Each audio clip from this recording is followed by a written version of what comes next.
नमस्कार साथियों, स्वागत है आप सभी का हमारे YouTube channel to you in fact में। मैं दिनेश कुमार आप सभी का स्वागत करता हूं। आज हम बात करने वाले हैं संस्कृत में लट्ट लकार के बारे में। ठीक है, आज हम जो है डिस्कशन करेंगे लट्ट लकार। लट्ट लकार होता क्या है, इसमें एक वचन द्विवचन ये सब कैसे हम याद करेंगे बहुत ही आसानी से। ठीक है, तो लट्ट लकार है क्या? लट्ट लकार को हम वर्तमान काल भी कहते हैं, मतलब कि जो हम प्रेजेंट में काम कर रहे होते हैं उसी को संस्कृत में लट्ट लकार बोलते हैं। जैसे कि इस समय हम अभी पढ़ा रहे हैं और वीडियो शूट कर रहे हैं। ठीक है, तो इस समय हमारा वर्तमान कार्य क्या है? पढ़ाना और वीडियो शूट करना। तो ये किसके अंतर्गत आ जाएगा? ये आपका आ जाएगा लट्ट लकार के अंतर्गत आ जाएगा। ठीक है, तो लट्ट लकार को पढ़ने से पहले हम जानेंगे वचन। वचन के बाद जानेंगे हम उनके पुरुष के बारे में। ठीक है, तो देखिए इसमें से आप स्क्रीन में देख पा रहे होंगे जो एक वचन, द्विवचन और बहुवचन लिखे हैं। ठीक है, तो जो एक वचन है वो आपका होता है एक व्यक्ति के लिए। किसके लिए? एक व्यक्ति के लिए। और जो द्विवचन होता है वो आपका दो व्यक्ति के लिए होता है। और बहुवचन होता है दो या दो से अधिक के लिए। दो या दो से अधिक के लिए होता है। ठीक है, ये बात समझ में आ गई कि जो एक वचन है वो एक व्यक्ति के लिए होता है, द्विवचन आपका दो व्यक्ति के लिए होता है और बहुवचन आपका दो या दो से अधिक व्यक्ति के लिए होता है। ठीक है, ये बात आपको समझ में आ गई। ठीक है, इसके बाद आते हैं प्रथम पुरुष और मध्यम पुरुष और उत्तम पुरुष के बारे में। ठीक है, तो देखिए प्रथम पुरुष के अंतर्गत आते हैं आपके, इसको पढ़ लेते हैं। प्रथम पुरुष में हम किसी का नाम या सर्वनाम प्रयोग करते हैं। किसी का नाम, जैसे कि राम है, श्याम है, हमारा नाम दिनेश है। ठीक है, तो इस प्रकार से हम किसी का नाम यूज कर सकते हैं। सर्वनाम में जैसे वह है, ठीक है, मैं, इस प्रकार से सर्वनाम का यूज कर सकते हैं। ठीक है, प्रथम पुरुष में। ठीक है, बात आती है मध्यम पुरुष की, तो मध्यम पुरुष में हम तुम दोनों और तुम सब इसका यूज करेंगे। और उत्तम पुरुष में मैं, हम दोनों, हम सब इसका यूज करेंगे। ठीक है, ये बात समझ में आ गई होगी। आगे चलते हैं। नेक्स्ट आगे आता है कि लट्ट लकार की पहचान क्या है। तो लट्ट लकार की पहचान होती है ता है, ती है, ते है। क्या होती है? ता है, ती है, ते है, ये इसकी पहचान है। जैसे राम पढ़ता है। ठीक है, तो इसमें क्या आया? ता है आ गया। तो ये कौन सा आपका हो गया? ये आपका हो गया लट्ट लकार। कौन सा हो गया? लट्ट लकार। ठीक है, ये बात समझ में आ गई। आगे चलते हैं। ठीक है, इसके बाद पढ़ते हैं लट्ट लकार में पठ धातु के बारे में जान लेते हैं। ठीक है, एक वचन, द्विवचन और बहुवचन। ठीक है, प्रथम पुरुष, मध्यम पुरुष और उत्तम पुरुष। तो देखिए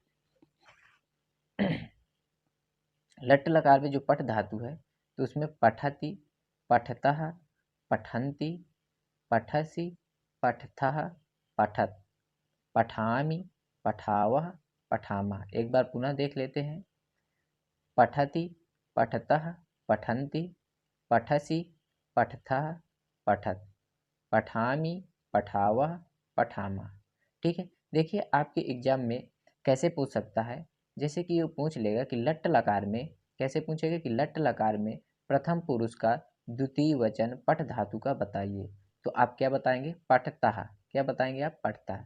ठीक है, तो आप इसमें देख पा रहे होंगे लट लकार में कि इसमें जो है प्रथम पुरुष के एक वचन में ती, द्विवचन में तह और बहुवचन में अंत्य, और मध्यम पुरुष में एक वचन में सी, थह और था आता है। और उत्तम पुरुष में आमी, आवह, आमह ये चीज आती है। ठीक है, तो इन्हीं का यूज करके ती, तह, अंति, सी, था, आमी, आवह, आमा का यूज करके हम जो है लट लकार के धातु का प्रयोग करके और भी बना सकते हैं। जैसे कि लिख धातु के बनाते हैं तो लिखति, लिखतः, लिखन्ति, लिखसि, लिखथः, लिखत, लिखामि, लिखावः, लिखामा। इसी प्रकार से हम लट लकार के कोई भी धातु बना सकते हैं।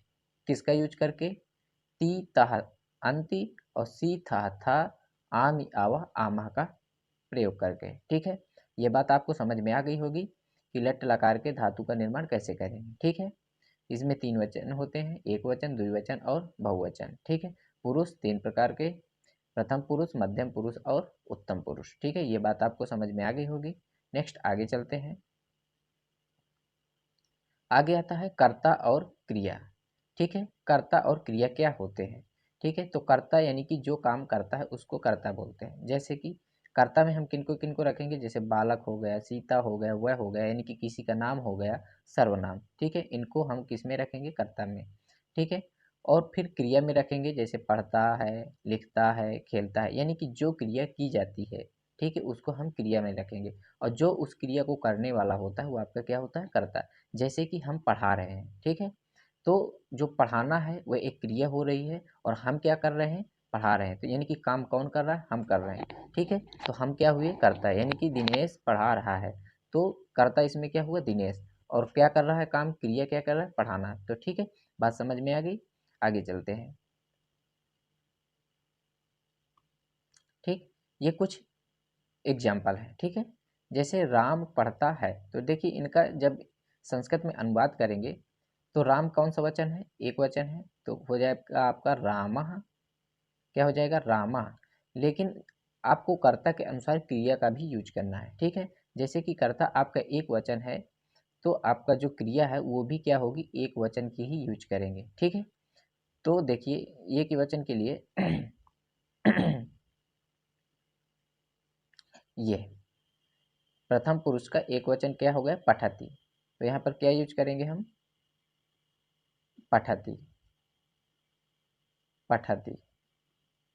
ये बात समझ में आ गई, रामा पठति।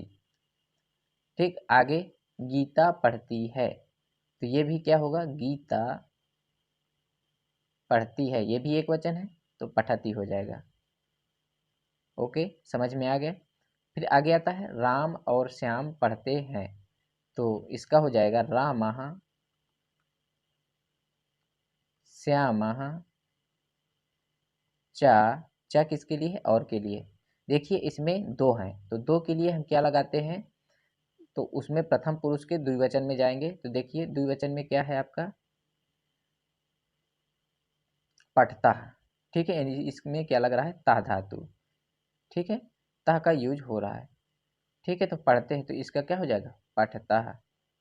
क्या हो जाएगा, पठता। ये बात समझ में आएगी कि रामा श्यामा चा पठता। ये बात समझ में आ गई। ओके, आज के लिए इतना ही काफ़ी है। अगर आपको वीडियो पसंद आता है तो हमें कमेंट बॉक्स पर बताएं। इसी प्रकार से हम कुछ और नए नए वीडियो आपको लेकर के आएंगे। मिलते हैं नेक्स्ट वीडियो में, तब तक के लिए जय हिंद, जय भारत।